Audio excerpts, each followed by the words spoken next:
खबर शामिल करते हैं चागी से। पीएन न्यूज़ के नुमाइंदे शाकर हसनी की रिपोर्ट के मुताबिक दालबंदीन के मशहूर पंसार शॉपकीपर रवि कुमार ने मीडिया से गुफ्तगू करते हुए कहा, हाजी इसहाक हसनी और आबद दीगर ने गुज़िश्ता दिनों मेरे खिलाफ जो इल्ज़ामात लगाए हैं वो सफ़ेद झूठ है।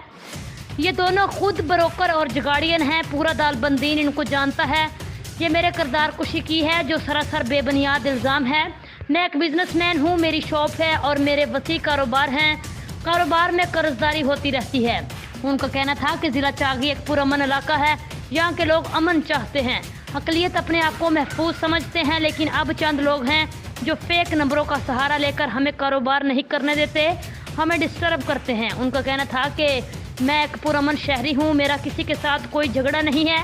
हुकाम बाला नोटिस लेकर अक़लियत को तहफ़्फ़ुज़ देने के लिए इक़दाम किया जाए, फेक नंबरों के खिलाफ क्रैकडाउन किया जाए ताकि इलाके के अमन माहौल को खलल पैदा होने से बचाया जा सके।